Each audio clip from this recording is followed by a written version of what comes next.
Nessa aula você vai compreender exatamente o que é e o que não é a chamada síndrome do impostor e os seus companheiros, os pensamentos intrusivos. E também vai aprender técnicas e como aplicá-las nos seus atendimentos com esse público cada vez mais presentes nos nossos consultórios. Primeiramente, nós devemos ter claro o que é a síndrome do impostor tecnicamente.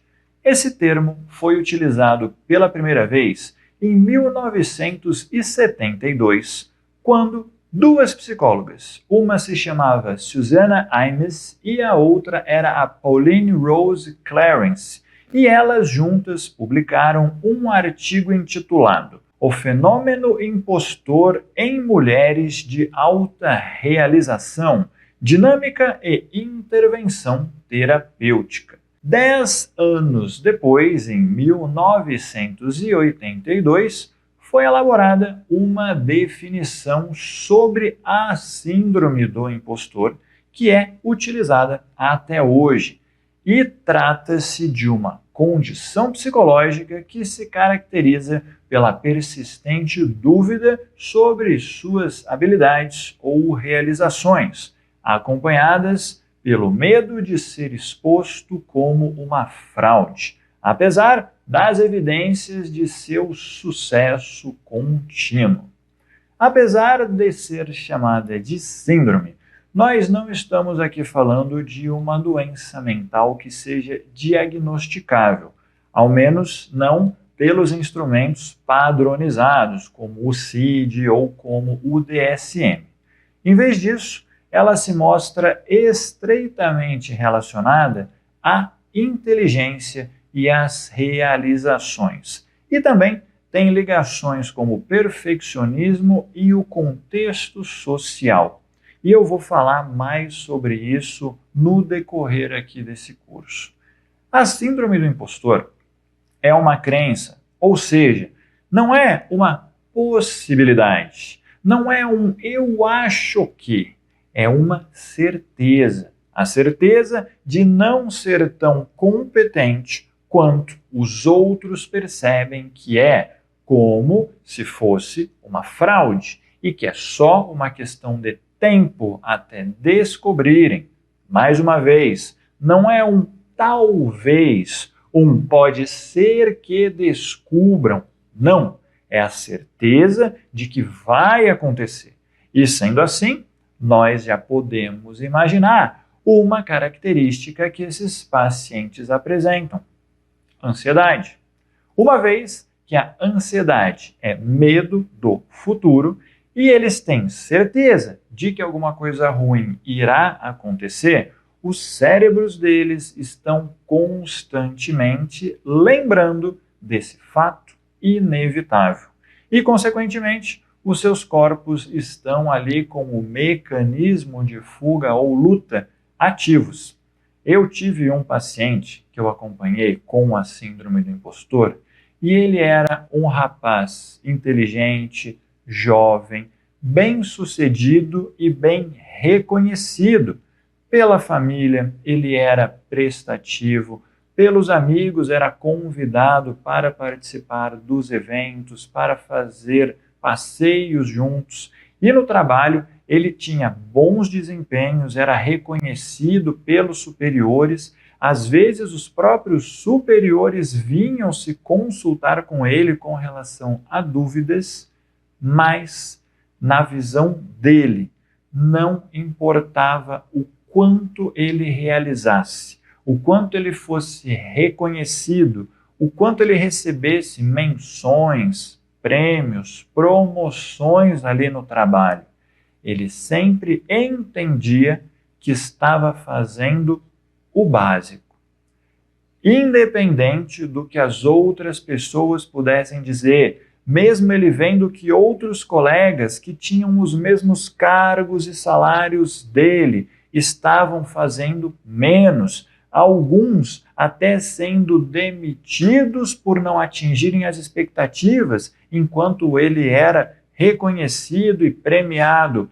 Ainda assim, ele se via fazendo a média, ele só fazendo o básico e sempre acreditando que aqueles elogios, que aqueles prêmios não eram graças ao mérito dele, era sempre algo externo. Ou era porque aquele colega que tinha a mesma função fez menos, então ele acabou aparecendo. Ou porque naquele dia algo aconteceu e ele teve sorte na hora de fazer aquela apresentação e por isso recebeu aquele prêmio. Mas em nenhum momento ele olhava para si mesmo e conseguia dizer que foi graças ao seu próprio mérito. E temos várias consequências de estar nessa constante situação. Ali, o corpo o tempo todo tenso, preparado para se defender, para se justificar.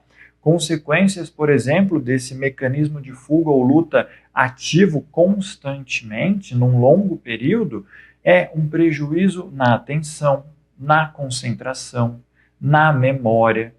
Altera o sono desse paciente que fica sempre preocupado com o dia seguinte e por esses prejuízos o seu desempenho acaba sendo afetado e isso reforça a ideia de que, olha só, eu errei, olha, eu esqueci desse detalhe, tá vendo? Aquele elogio eu não merecia. Consequências físicas desse organismo sobrecarregado afeta a alimentação, às vezes essa pessoa deixa de se alimentar para continuar se empenhando naquela tarefa, além de vários sintomas psicossomáticos que essa pessoa pode desenvolver. Esse paciente que eu atendi, ele apresentou alguns problemas gastrointestinais, ele foi consultar um médico e o médico observou que tratava-se de uma consequência do estresse. Num dado momento, ele apresentou alguns problemas dermatológicos. Quando foi ao médico, o mesmo diagnóstico. Olha, não existe uma causa orgânica, mas eu vejo aqui pela sua rotina que você está com um estresse muito alto. Isso está afetando o seu sistema imunológico. A energia do corpo do paciente vai sendo direcionada para outras áreas ali, para se manter alerta, para continuar produzindo e produzindo, e outras partes da saúde vão sendo afetadas. A síndrome do impostor é a experiência de se sentir como uma farsa, em uma ou em mais áreas da vida. E na minha prática clínica, dos pacientes que eu já recebi no consultório, eu digo que a regra é que seja em mais de uma área, que pode ser no trabalho ou com os amigos, assim como eu dei o exemplo desse paciente que apresentou uma demanda bem grande no trabalho. Quando esses pacientes estão com os seus amigos, ele pode não se reconhecer como um grande amigo. Ah, eles estão me chamando, mas é porque faltou opção. Ah, eles estão me chamando para ajudar a dividir os gastos ali do transporte.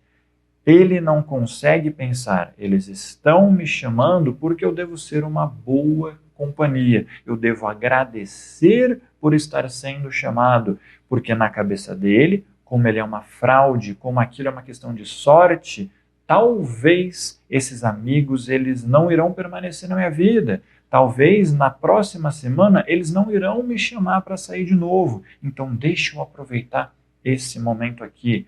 Eles podem se sentir dessa maneira com a família, independente do que a família fale deles, que cite para os amigos, que fale com orgulho, eles entendem que é só porque minha mãe fala isso mesmo. Ah, mas o meu pai ele só está falando isso porque ele deve estar querendo me agradar. Em nenhum momento é porque, olha, realmente é um mérito meu.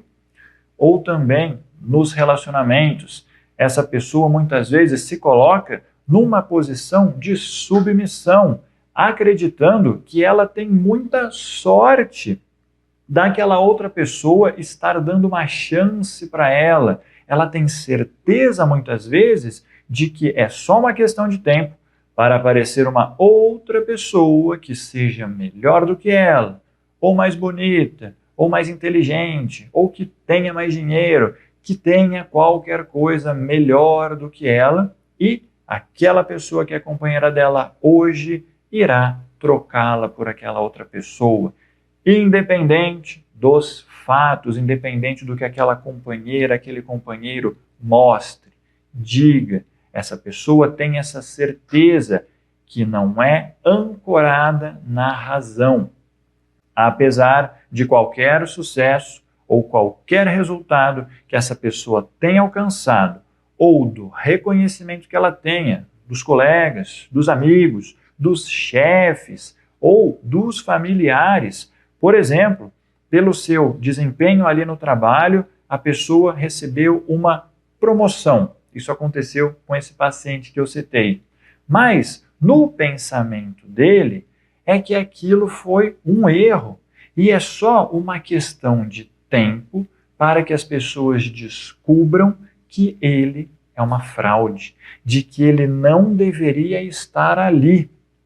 E aí ele já começa, mais uma vez, a ansiedade, o pensamento que vai lá para o futuro e pensa em todas as consequências, geralmente catastróficas, sempre lembrando que não existe uma ancoragem na razão. Então a pessoa pensa nas mais variadas situações e nas consequências em várias áreas da vida.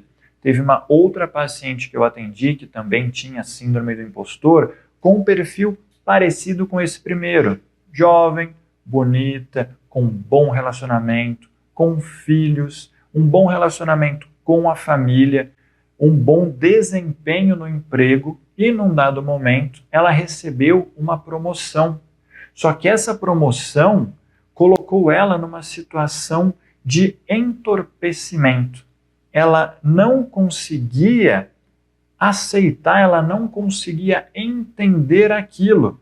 Ela se sentava, isso ela relatando para mim na sessão, ela sentada na mesa da reunião com as outras pessoas ali que a selecionaram, ela passou por um processo onde mais de uma pessoa avaliou o desempenho dela e deu essa promoção em um momento de crise, a empresa tirando alguns funcionários e ela foi promovida, só que ela desconsiderava tudo isso e ela simplesmente se sentia uma estranha. O tempo todo ficava aquele pensamento, eu não pertenço a esse lugar. Por que que eu estou aqui? Eles vão perceber que eu sou uma fraude. Eu nem devo nem devo relaxar muito aqui na cadeira, porque é só uma questão de tempo para eles verem que eu não deveria estar aqui e eu ser retirado. Outro exemplo, né? Com o companheiro que vai me abandonar assim que eu for demitida. Está tudo bem, eu fui promovida, mas o meu pensamento não fica no momento presente. O pensamento dessa paciente estava sempre ali no futuro. Eu serei demitida e aí o meu companheiro vai me abandonar e aí eu não vou conseguir um outro emprego porque nenhuma empresa vai me querer e essa daqui ainda por cima vai dizer que eu fui uma fraude, que eu ocupei um lugar que eu não deveria, eu vou ser motivo de vergonha para minha família, eu vou ficar desempregada, nunca mais vou conseguir um outro lugar. E é um pensamento em cima do outro, reforçando a angústia, reforçando a ansiedade, dentre tantas outras possibilidades aí que nós poderíamos pensar de outros pacientes que eu já recebi, que você talvez já tenha recebido ou então ainda vai receber no seu consultório, que dependendo da criatividade dessa pessoa, desconsiderando completamente a razão, ou seja, o pensamento, ele se mantém mesmo sem ter um fundamento lógico, sem existir provas racionais sobre aquilo. E algumas características que nós podemos perceber em comum na síndrome do impostor. Eu percebi isso nos pacientes que eu atendi, e isso também está na literatura, não somente do Brasil, como também do exterior. Então, observe alguns sintomas. Por exemplo, a incapacidade de avaliar a sua competência e habilidade de uma maneira realista. Esses pacientes veem aquilo que eles sabem fazer, que eles conseguem fazer, geralmente abaixo. Mais uma vez, não existe ancoragem na razão. não importam os fatos, a maneira como ele vê é sempre para menos. Outra característica, atribuir o seu sucesso a fatores externos, que nem no exemplo que eu dei. Eu consegui uma promoção, mas foi sorte.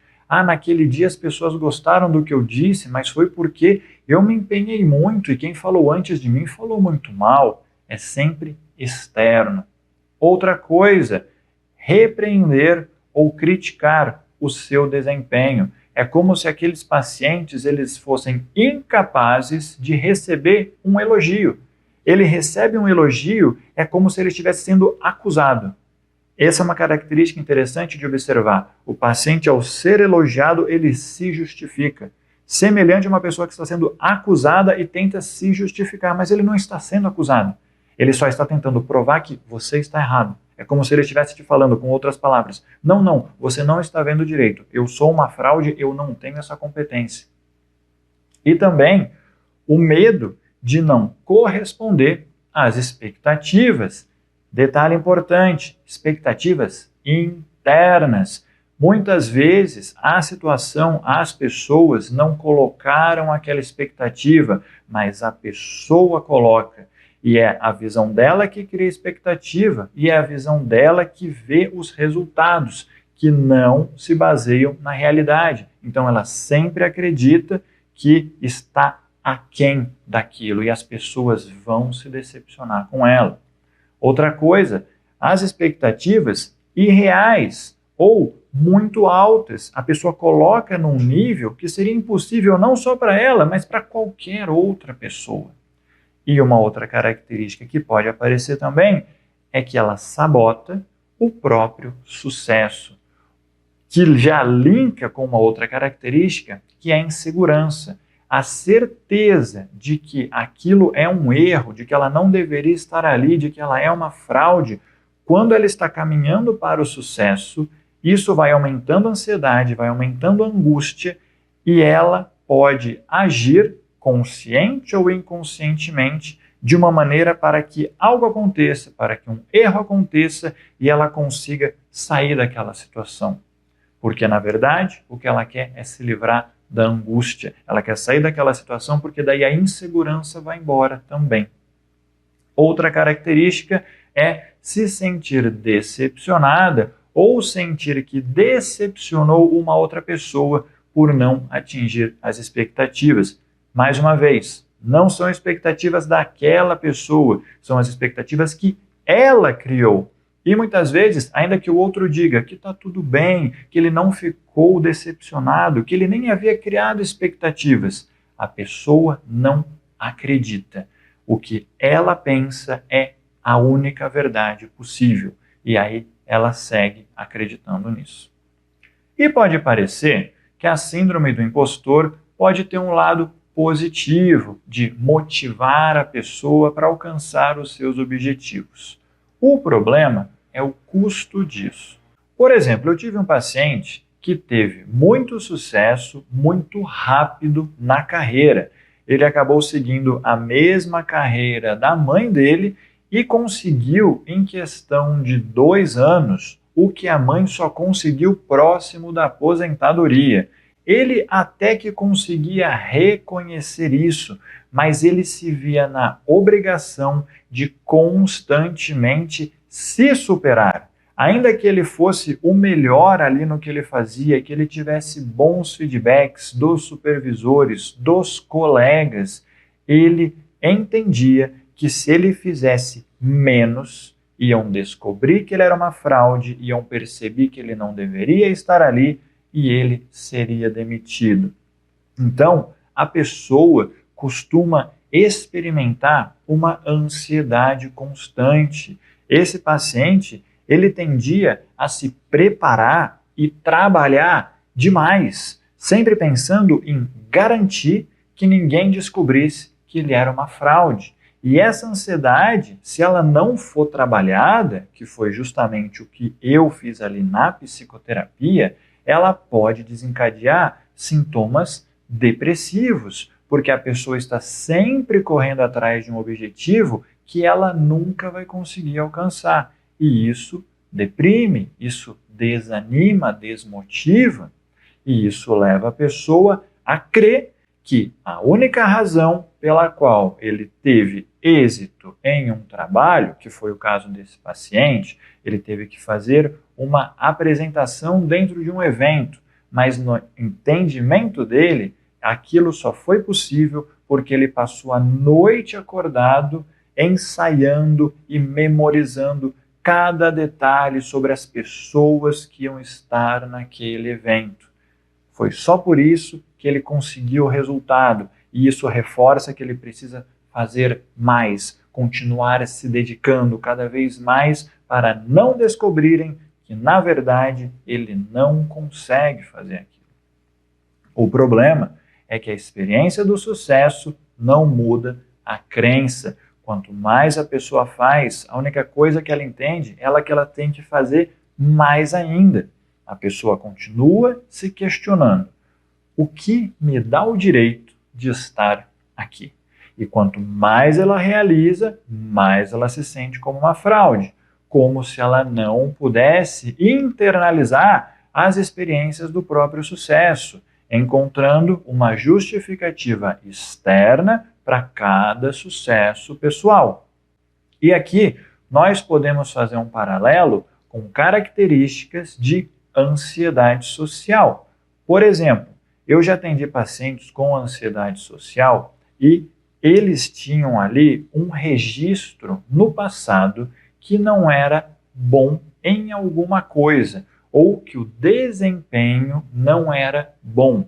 As crenças desses pacientes, as crenças fundamentais sobre eles mesmos, podem ser tão fortes que elas não mudam, mesmo existindo evidências do contrário daquilo. O pensamento é que houve sucesso e aquele sucesso deve ter sido só uma questão de sorte.